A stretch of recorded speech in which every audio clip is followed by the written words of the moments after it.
Das Flugzeug lies über ein Meer aus Wolken, als plötzlich ein Mann im Gang zusammenbrach. Auf 10.000 Metern Höhe verbreitet sich Panik schneller als früher. Ein Flugbegleiterin schrie Hilfe. Die Passagiere drehten sich flüsterten, starrten, aber niemand rührt sich. Der Mann auf dem Boden, gut gekleidet, blass und kaum Baby was sein, war einer der reichsten Männer Europas. Doch in diesem Moment bedeutet Reichtum nichts, denn der Einzige, der Aufstand, war der armste Mann im Flugzeug. Beaver war dies beugend Geschichte weiterzuerzählen. Nimm dir Kurs einen Moment. Gib diesem Video einen Daumen hoch. Teil es mit jemandem, der darin glaubt, dass Freundlichkeit Leben verändern kann. Kommentier, aus welchem Land du schaust, und abonniere den Kanal. Wenn du in zwei Chancen und die Kraft menschlicher Gut glaubst. Ethan Hoffmann hat den Flug fast verpasst. Rannte durch das Überfüllte Terminal, einen abgenutzten Rucksack über der Schulter, und ein kleine Hand, die seinen Arm festhielt. Seine sechsjährige Tochter Sophia Gaber bests, mitzuhalten, ihr kleinen Turnschuh quietschten auf dem glänzenden Fluggefanboden. Ethans Gesicht trug die Erschöpfung eines Manns, der schon viel zu lang gegen das Leben ankämpft. Dunkelring lagen unter seinen Augen, und sein einst ordentliches Haar war nach monatelangem Stress strubbelig geworden. Nach ein Jahr zuvor hat Ethan einen soliden Job als Logistikkoordinator in einem Verteilerzentrum im Rand von Stuttgart. Es war kein glamoröse Arbeit, aber sie reicht für die Miete, die Lebensmittel und Sophias Schulsachen. Dann schloss das Lager von einem Tag auf den anderen. Und Vorwarnung. Und ließ 100 von Arbeitern von Nacht zu Morgenmetellos Zurich. Seitdem hat Ethan genommen, was kriegen konnte, Lieferfahrer, Nachtputzer, Behelfer, aber nichts davon hat lang gehalten. Trotzdem, egal wie hart das Leben wird, weigert sich Ethan, Sophia die last Situation spüren zu lassen. Die Flugtickets, die sie hielten, waren das Ergebnis monatelangen Pfennigsammelns und ausgelassener Mahlzeiten. Sophias Oma, Ethans Mutter, war in einem anderen Land schwer erkrankt. Die erst waren sich nicht sicher, wie viel Zeit noch blieb. Und Sophia hat gebettelt, sie zu sehen. Ethan wusste, dass das nicht verweigern konnte. Und so saßen sie nun eingeschwenkt in den Sitz in der Economy Class im hinteren Teil des Flugzeugs. Sophia drückt ihr Nase in das Fenster und stand über den in losen Himmel draußen. Ethan beobachtet sie still, und sein Muds fand einen Moment der Ruhe. Zum ersten Mal seit Wochen erlaubt sich, durchzuatmen. Dieser friedliche Moment zerbrach mitten im Flug. Die Unruhe begann mit einem plötzlichen Tumult in der Business Class. Ein großer Mann im Tourenanzug tumult in den Gang und griff sich in die Brust. Sein Gesicht wurde aschgrau, Beaver schwer auf den Teppichboden fiel. Ein ronnender Schrecken ging durch die Kabine. Flugbegleiterinnen eilten zu ihm, nieten neben seinem leblosen Körper. Ein von ihnen sprach dringend über die Bordsprechung und Bad, ob ein Arzt oder medizinisches Fachpersonal an Bord sei. Still, Dutzend von Passagieren mieden den Blickkontakt. Manch sehen nervös aus und ihre starten einfach. Ethan spürt, wie sich sein Brust zusammenzieht. Erkannt die Anziehung sofort. Vorgeren, Beaver das Leben ein hartier Wendung genommen hat, war Ethan als Rettungssanitäter in München tätig gewesen. War sein Traumjob gewesen, Leben retten, Fremden helfen, sein, wenn Menschen Hilfe am meisten brachten. Doch als Sophias Mutter bei der Geburt starb, war Ethan gezwungen, den anstrengenden Dienst aufzuüben, seine Tochter allein großzuziehen. Der finanzielle Druck hat ihn schließlich ganz aus dem medizinischen Bereich verdrängt. Das Wissen aber hat ihn nie verlassen. Und jetzt hing ein Leben davon ab. Ethan bat Sophia leise, auf ihrem Platz zu bleiben, und bewegt sich zügig durch den Gang. Die Passagiere sehen skeptisch zu, wie ein Mann in verblassen Jeans und abgetragenen Schuhen neben dem gestersten Passagier niederkniet. Manche zwielten offensichtlich in ihm, aber Ethan ließ die Blick kalt. Sein Hand bewegten sich mit ruhiger Precision, als den Puls des Manns prüft. Schwach, unregelmäßig, Gevaarlijk langsam. Evens hers rast. Aber zijn stimme blieb fest. Als die Flugbegleiterin en dirigiert. Bad das medizinische Notfalls de Flugzeugs. Den Sauerstofftank und Platz, den Patienten. Innerhalb von Sekunden begann mit, den Hersdruckmessagen. Das gesamt Flugzeug schien den Atem anzuhalten. 30 Kompressionen, 2 Atemstoß, immer wieder. Schweiß rollt über Stirn, waren sich die Minuten unerträglichen die Langzogen. Sein Armbranten, aber hort nicht auf. Bewegung trug jar von Training. Instinkt und eiserner Entschlossenheit in sich. Irgendwo in der Kabine beobachtet Sophia ihren Vater mit großen Augen. Sie verstand nicht ganz, was Geske, aber spürt die Dringlichkeit. Dann, plötzlich, hustet der Mann. Ein schwacher, zerbrechlicher Lot. Aber in der stillen Kabine war ein kleines Wunder. Ein kollektives Aufatmen zog durch das Flugzeug. Überwacht den Mann weiterhin sorgfältig und dabei, seine Mung zu stabilisieren, bis die Farbe langsam in sein Gesicht zurückkehrt.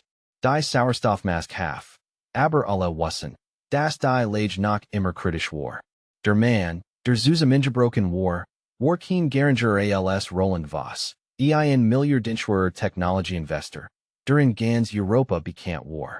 Sein Gesicht war auf den Titelseiten des Forbes-Magazins und des Spiegel erschienen, und unselige Wirtschaftssinnigen hatten über ihn berichtet. Dr. Jetzt sah klein, verletzlich und zutiefst menschlich aus und der einzige Grund, warum nach im Leben war der still Mann, der neben ihm nicht. Die Flugbegleiterinnen dankten wiederholt. Ihr Stimmen zitterten vor Erleiderung. Ein von ihnen bat seinen Namen, den Vorfall Ordnungsmaß zu melden. Nicht hoffentlich. Dann ging zurück zu seinem Platz neben Sophia. Für den Rest des Flugs blieb still, hielt die Hand seiner Tochter, waren die Kabine langsam wieder zur Ruhe kam. Aber die Geschichte hört hier nicht auf.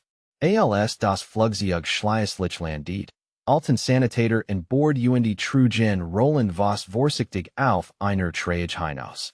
Reporter und Flughafen Personal füllten bald das Terminal, nachdem die Nachricht die Rund gemacht hat, dass der Milliardär während des Flugs einen medizinischen Notfall erlitten hat. Alle wollten wissen, in gerettet hat. Aber Hoffmann war längst weg. Schlupft mit Sophia durch die Menschenmenge im Flughafen, denselben Abgenutzen Rucksack auf dem Rücken, mit dem eingestiegen war. Kein Interviews, kein Vorstellungen, kein Versuch, zu werden. Verschwand einfach in den beletten Straßen draußen. 2 Tage später erwacht Roland Voss in einer Privatklinik in Zürich. Die Arzt sagten ihm etwas, das ihn bis ins Marker schuttert. Wenn der Passagier nicht innerhalb dieser entscheidenden Minuten gehandelt hat, war sein Herz dauerhaft zum Stillstand gekommen. Jemand hat sein Leben gerettet. Roland gab sofort Order, den Mann zu finden. Anfangs ging unmöglich. Der Flug hat über 200 Passagiere, und die Airline verfügt nur über lückenhaft Aufzeichnungen darüber, geholfen hat. Aber Roland Voss war kein Mann, der das unmöglich akzeptiert. Das Sicherheitsvideo des Flughafens seit schließlich der Sophia, das Gebäude verließ. Innerhalb weniger Stunden begann Rolands Team der Such. Was herausfanden, verbluffed in. Hoffmann led in einer winzigen Einzimmerwohnung im Stadtrand.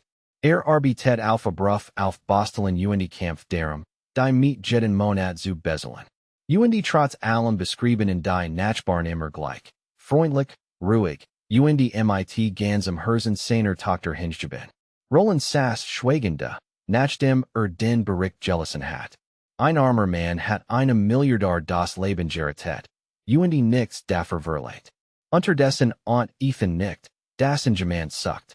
Saß im Krankenbett seiner Mutter, Sophia in den Armen, waren die maskenen Leis im Hintergrund piepten. Das Leben war noch immer zerbrechlich, ungewiss und schwer. Aber dacht nicht an das Flugzeug. Für ihn hat einfach das Getten, was tun sollt, jemandem helfen, der Hilfe braucht. Wenn dies Geschichte dein Herz berührt, halt und schreib das Wort Freundlichkeit in die Kommentar. Das hilft dabei, Geschichten wie dies zu mehr Menschen zu tragen, die Hut Hoffnung brachen. Wochen Virgingen. Ethan Kurt Schleislich nach Hause Zurich und nahm den Alltag des Überlebens wieder auf. Bis in einem stillen Nachmittag ein schwarzes Auto mit Schweizer Kennzeichen vor seinem Wohnhaus hielt. Die Nachbarn lugten durch ihr Fenster. Als schick gekleideter Mann stieg und auf Ethans Terzugung. Als Ethan auf nicht. Start vor Überraschung. Dort stand Roland was persönlich. Der Milliardär sah viel gesunder als zuletzt. Aber sein Augen trugen tief Dankbarkeit. Ethan versucht zu sprechen, Wort, warum so bedeutender Mann zu seiner kleinen Wohnung kommen wird. Roland lächelt einfach. Kam on Kameras, on Reporter, on Jeddenrummel. Bracht etwas viel Bedeutungsvollers mit, Respekt. Roland hat sein gesamtes Leben damit verbracht, Unternehmen aufzubauen, Milliarden zu verwalten und Deals durch Europa zu verhandeln. Aber bei all seinem Erfolg war ihm selten jemand begegnet, der reiner gut hat. Ethan hat nichts rettet, kein Geld, keine Anerkennung, nicht einmal ein Dankschon. Dies Erkenntnis verändert etwas in Roland. In den folgenden Monaten hat Roland Ethan still und leise dabei. In das medizinische Berufsfeld zurückzukehren, das einst so geliert hat. Organisiert Aufforschungen, Zertifizierungen und ein Feststell als leitender Rettungssanitäter in einem modernen Notfallzentrum. Ethan wird sich anfangs dagen, aber Roland bestand einem einzigen Grund darauf. Die Welt braucht mehr Menschen wie ihn. Sophia erhielt außerdem ein Stipendium für die Schule, damit mit Dinselben Berunden aufwachsen musst, mit denen Vater zu kämpfen hat. Dr. Starks Moment kam ein Jahr später. Ethan Hoffmann stand erniet in der Uniform eines Rettungssanitäters, bereit, auf Notfalls zu reagieren, genauso wie früher. Das Gefühl von Shin und Zweck Kurt Zurich, starker als je zuvor. Und Irgendwo in der Stadt führt Roland was weiterhin sein Imperium. Aber vergiss nie den Mann, der im Himmel gerettet hat. Denn manchmal sind die großen Helden nicht reich, berühmt oder mutig. Manchmal sind sie einfach Mutter Alleinerziehender Vater, der still im hinteren Teil eines Flugzeugs sitzt, bereit zu helfen, wenn sonst niemand es tut. Beaver dies Geschichten det, nimm dir einen Moment. Gib dem Video einen Daumen hoch, teil es mit jemandem, der in die Menschlichkeit glaubt, und abonniert den Kanal für weitere Geschichten, die uns deren erinnern, wie kraftvoll Freundlichkeit sein kann. Und schreib mir in die Kommentare. Hattest du dich so verhalten wie Ethan? Denn ein klein mutig taken zwei Leben für immer verändern. Und manchmal ist derjenige, der einen Milliardär rettet, auch derjenige, der den Glauben der Welt in die Menschlichkeit rettet.